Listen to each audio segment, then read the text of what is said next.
Is this on the first president? Yep.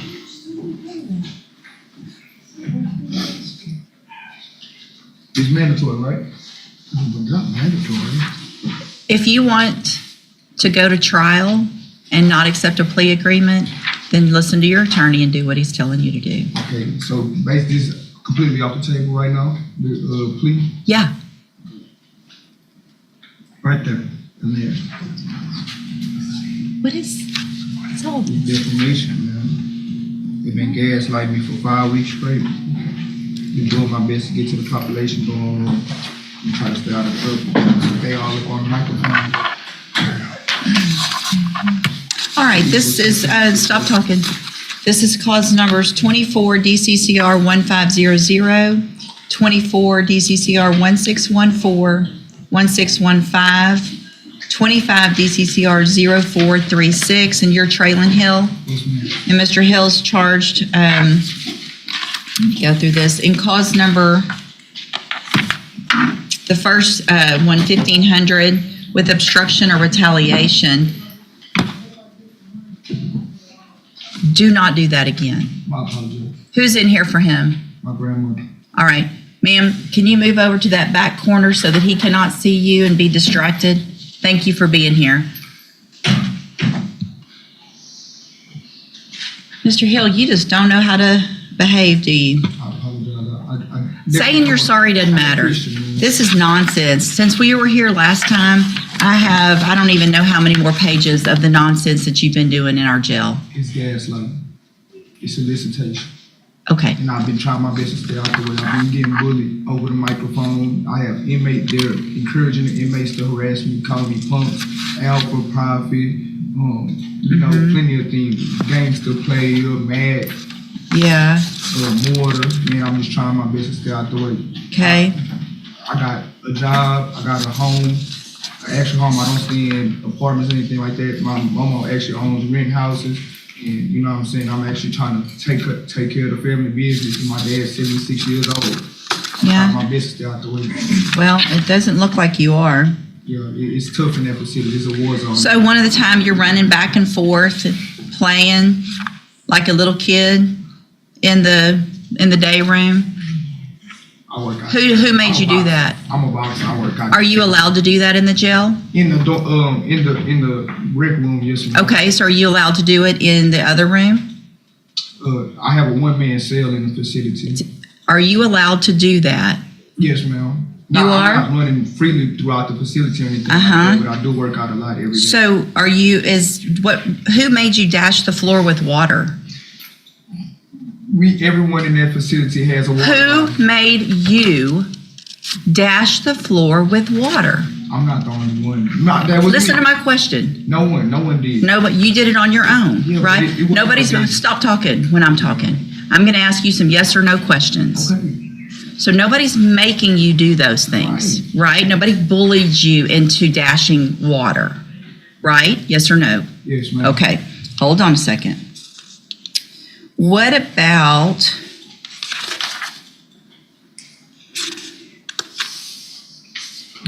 why do you continue to make comments to the female officers out there?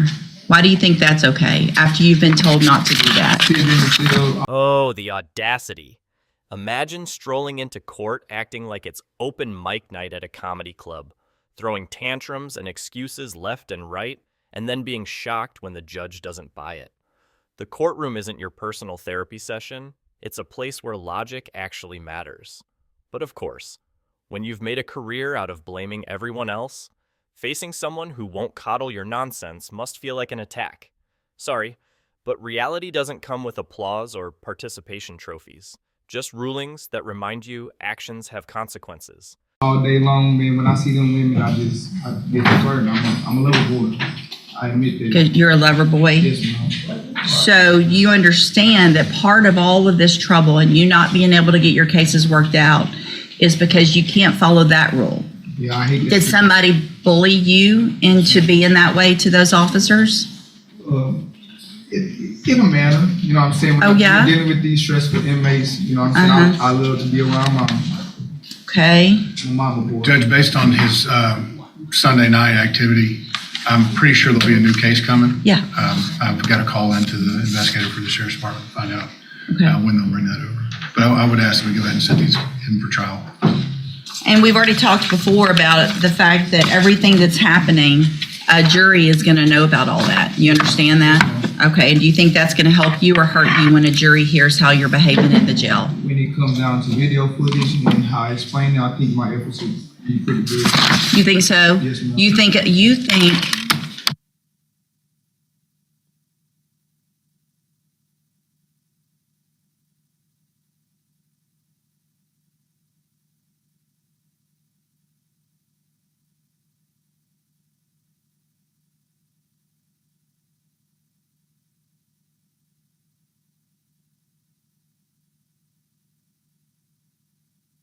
let's go through real quick before we do this rejection. And cause number 241500, you're charged with obstruction or retaliation. Is that a third That is a third, Your Honor. degree felony, which means if you're found guilty, the range of punishment is between 2 years and up to 10 years. Do you understand? Yes, ma'am. And cause number 24 DCCR 1614, you're charged with aggravated assault with a deadly weapon. And second degree felony offense, which means the punishment range is between 2 years and up to 20 years in prison if you're found guilty. Do you understand that? Yes, ma'am. And cause number 24, DCCR 1615, you're charged with aggravated robbery, which is a first degree felony, which means if you're found guilty, the range of punishment is a minimum 5 years up to life in prison. Do you understand? Okay.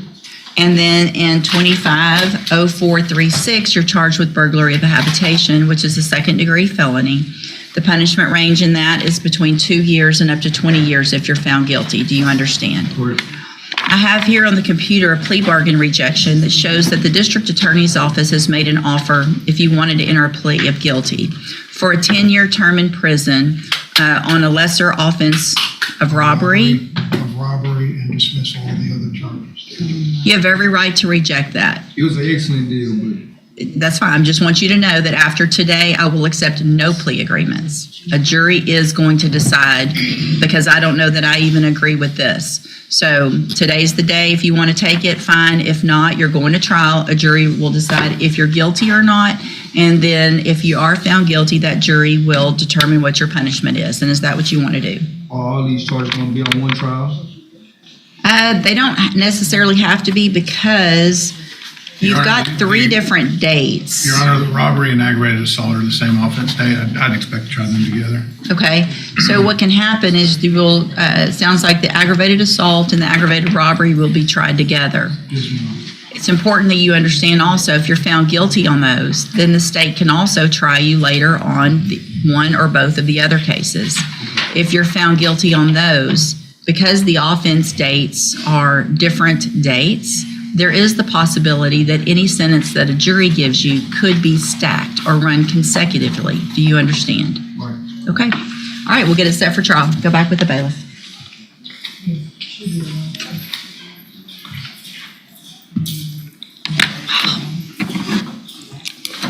Good luck, Mr. Burbank.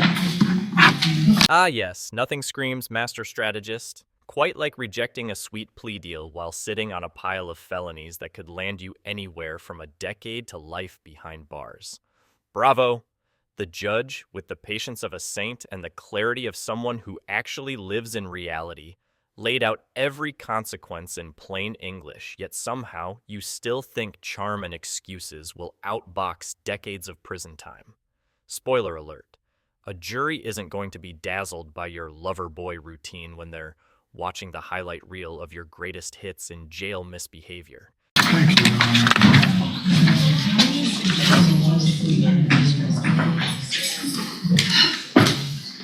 I don't know that I've ever been so mad at a defendant.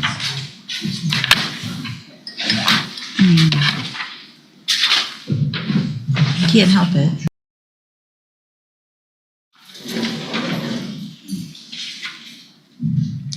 Good morning. Are you Derek Ardwan? And Mr. Ardwan was previously in court And cause number 25, DCCR 0350, entered a plea of guilty to the second-degree felony offense of sexual assault.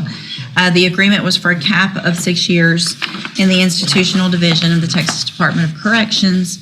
I have received the pre-sentence report. Has everyone had an opportunity to review that? We have, Judge. Any additions or corrections? No, from defense, other than something I'll clear up on argument. Okay. Go ahead. Well, Judge, when you review the PSI, it's several times Mr. Ardoin does take responsibility for what happened, for his actions. I know there was some talk from the PSI writer that it seems like he was minimizing or still deflecting some of his responsibility in what happened. I did speak with Mr. Ardoin about that. He said that toward the end of their interview, he understood more what the PSI was saying because there was 2 people from probation there at the time. Yes, sir. And so as the second person started to intervene, he understood. And so he totally takes responsibility for what happens. He understands the situation. He shouldn't have been in, him or the complainant, during that situation. He was going through a situation with his girlfriend. It wasn't his wife. It's not his actual stepdaughter. His girlfriend, and started getting more attention from the stepdaughter than he should have, and he went along with it. Shouldn't have, but he did. It wasn't a situation where someone was underage or anything like that. She was definitely of the same age. Being in a relationship with him, they had started hanging out a lot more, almost in a dating scenario, if you will. And then it escalated to the point where they were together that evening. Nothing of force, anything was happening. To my client understanding at the time, he thought everything was consensual that was going on.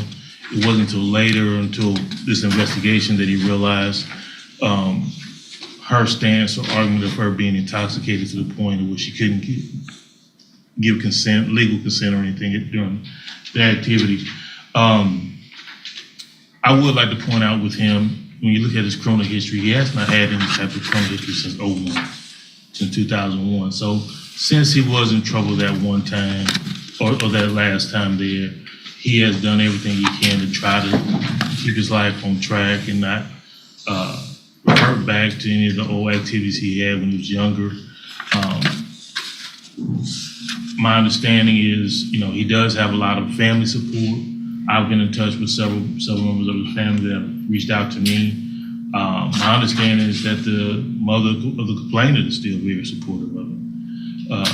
And to the point where, even though he moved out and was away from her and everything like that, she still wanted to pursue their relationship and work on their issues.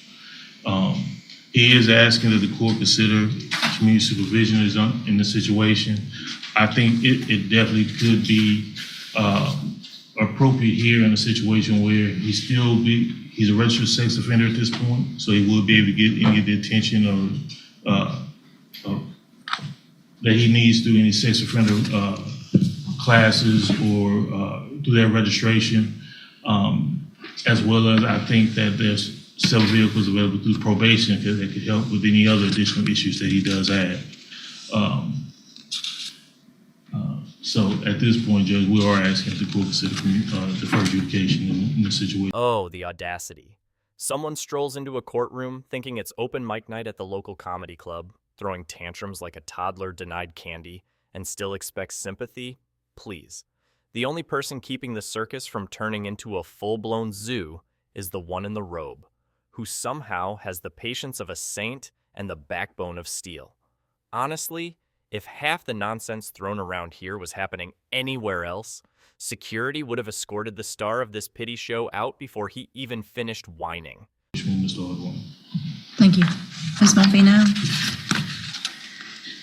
Judge, although the PSI reflects that they were unable to contact the complainant, the notes in the case reflect that our office has, and she seemed cooperative and wanting to go forward with the prosecution based upon that, based upon the nature of the offense, the circumstances that even Mr. Lewis himself has described with respect to, she may be considered a legal adult, the difference in their age is quite substantial. Obviously, he took advantage of the fact that she was making bad choices with respect to drug and alcohol use and got herself in this position. So on her behalf, Judge, the state would argue for the 6 years under the cap, but defer to the court's discretion, of course. Thank you. And if I just may confirm, in case the question arises, he has already completed a sex offender registration paperwork. Oh, yes. Yeah, Yes, I think we that did that at the At plea. plea. Mhm. Just check. Thank you. So I guess my thought is on this, I don't disagree with Ms. Malfino that prison time isn't necessarily warranted. It sounds like you got yourself in a predicament that you're way old enough and grown up to know better. She wasn't a minor. There was a lot of things that looked like they were consensual up until a certain point where y'all probably, it sounds like we're both so intoxicated, you clearly didn't know what was going on. 6 years, you're out in a few years. There's no treatment. There's none of that I think would be helpful. And so I think to me, the better and maybe even more difficult thing for you is a probation, because this type of probation is not going to be easy. So what I'm going to do is find that you entered your plea of guilty freely and voluntarily. Find sufficient evidence to find you guilty. However, I'm going to defer all proceedings and place you on probation for 10 years. There's two things that are, well, let me finish and then I'll go through some other stuff. I'm going to order a $1,000 fine. I'm going to order that you follow all of the rules and conditions of probation, and that includes entering and successfully completing a licensed sex offender program. To successfully complete the program, you also have to admit what you did. So it's very important that you get in that program, you take responsibility for your part in what happened and how you got to this position so that you're never in this position again. You're obviously already signed the paperwork and understand that you will be required to register as a sex offender. If you don't register timely, then that's a violation of your probation plus another felony offense. And so you've got to take care of everything you're supposed to while you're on this probation. So the good thing about that is it's a deferred probation and there's not a conviction. The good thing for me and potentially Ms. Malfino later is that by doing this deferred probation, that cap of 6 years is off the table. Okay, that's over today. I didn't give you prison time, so that's gone. If you violate this probation, I then have the entire punishment range, which is 2 to 20 years in prison if you violate. So there's no coming back and saying, I want the 6 years or I violated and I've got the whole range. I'll look back at this and I'm sure I'll be reminded at what their argument was, and it's not likely to be 6 or less. You understand? So I'm going to hand you the trial court certification that shows this was an agreement that I followed, and so you've waived your right to appeal. Now, obviously, a part of this probation is that you have absolutely no contact and no communication with the victim. And so if there's some relationship that you're still having with her mother, it cannot be at a place where she is. You cannot go to wherever she's working. If you go into a restaurant and then she comes in after you, you're the one who has to leave. It's up to you to remain away and not have any contact or communication. You understand? Yes, sir. All right, good luck. Thank you, Mr. Lewis. Oh, what a shocking twist. Someone thought pleading guilty to sexual assault would come with a quick time-served ribbon and a pat on the back, only to find out the robe at the bench isn't here to hand out participation trophies. Instead of a cushy shortcut, they've been served a reality check wrapped neatly in 10 years of probation, mandatory treatment, and the charming lifelong label of registered sex offender. Call it poetic justice. While he thought a few excuses and half-hearted apologies might soften the blow, the gavel reminded him actions have consequences, and this probation isn't a vacation. It's a leash that tightens the second he slips.